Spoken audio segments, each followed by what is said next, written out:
Assalamualaikum warahmatullahi wabarakatuh. Perkenalkan, nama saya Anissa Basrianti dengan NIM 21018054 dari Program Studi Pendidikan Bahasa Inggris, Fakultas Bahasa dan Seni. Pada kesempatan kali ini, saya akan menjelaskan materi bahasa Indonesia yang berjudul Pola Kalimat Dasar dengan guru pembimbing Dr. Siti Ainim Liusfi, SPD M.Hum. Untuk penjelasan lebih lanjut mengenai materi pola kalimat dasar, mari kita simak video berikut ini. Pola kalimat dasar. Kalimat adalah rangkaian kata yang dapat mengungkapkan gagasan, pikiran, atau perasaan. Kalimat merupakan satuan bahasa terkecil yang mengungkapkan pikiran yang utuh, baik dengan tulisan maupun lisan.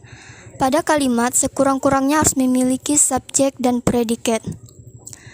Pola kalimat dasar ialah kalimat yang berisi informasi pokok dalam struktur inti yang belum mengalami perubahan.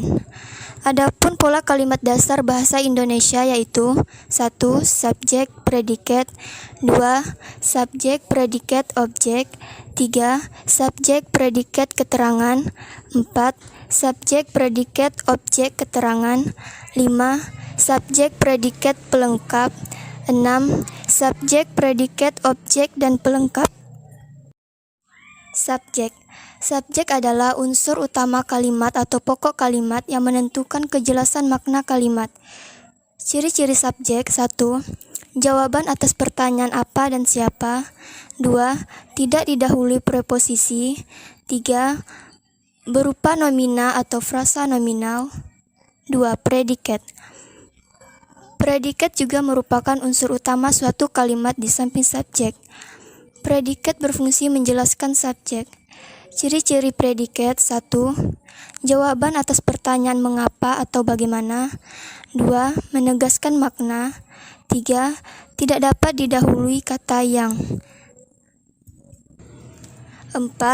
Dapat diingkarkan. 5. Dapat disertai kata-kata aspek atau modalitas.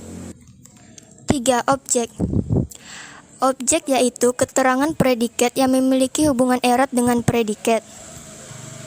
Ciri-ciri objek: 1. Langsung di belakang predikat. 2. Dapat menjadi subjek kalimat pasif. 3. Tidak dapat didahului preposisi. 4. Keterangan. Keterangan adalah unsur kalimat yang didahului preposisi.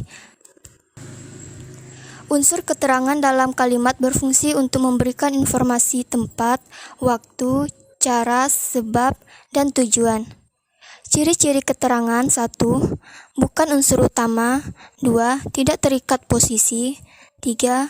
Keterangan tempat, cara, alat, sebab, tujuan, dan aposisi. 5. Pelengkap. Pelengkap merupakan unsur kalimat yang dapat bersifat wajib ada karena melengkapi makna verba predikat kalimat. Ciri-ciri pelengkap. Ciri-ciri pelengkap: 1.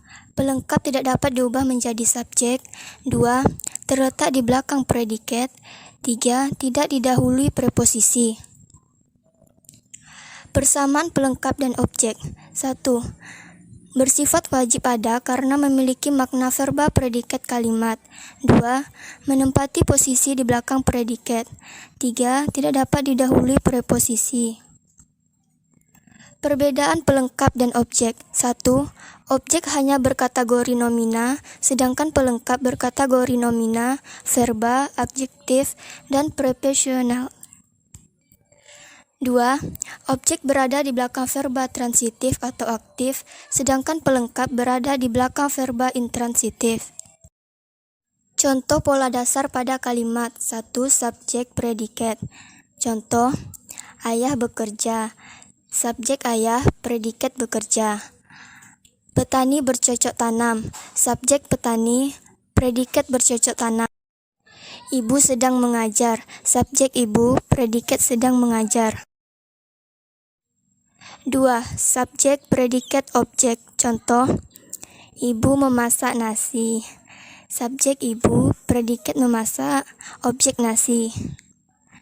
Adik meminum jus. Subjek adik, predikat meminum, objek jus. Anak-anak sedang mengerjakan soal-soal ujian. Subjek anak-anak, predikat sedang mengerjakan, objek soal-soal ujian. 3. Subjek, predikat, keterangan. Contoh, anak-anak bermain di lapangan. Subjek anak-anak, predikat bermain, keterangan di lapangan. Burung-burung bersahutan di pagi hari. Subjek burung-burung, predikat sedang bersahutan, keterangan di pagi hari.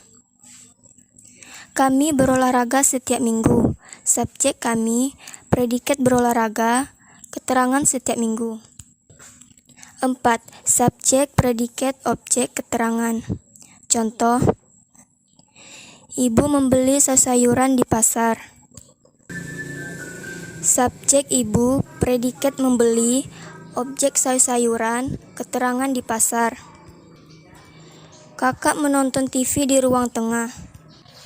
Subjek kakak, predikat menonton, objek TV, keterangan di ruang tengah. Para petani menanam padi di pagi hari. Subjek petani, predikat menanam, objek padi, keterangan di pagi hari. 5. Subjek, predikat, pelengkap. Contoh, anak-anak bermain layang-layangan. Subjek anak-anak, predikat sedang bermain, pelengkap layang-layang. Pak Tono berternak kambing. Subjek Pak Tono, predikat berternak, pelengkap kambing. Mereka sedang berlatih upacara. Subjek mereka, predikat sedang berlatih, pelengkap upacara. 6. Subjek, predikat, objek, pelengkap.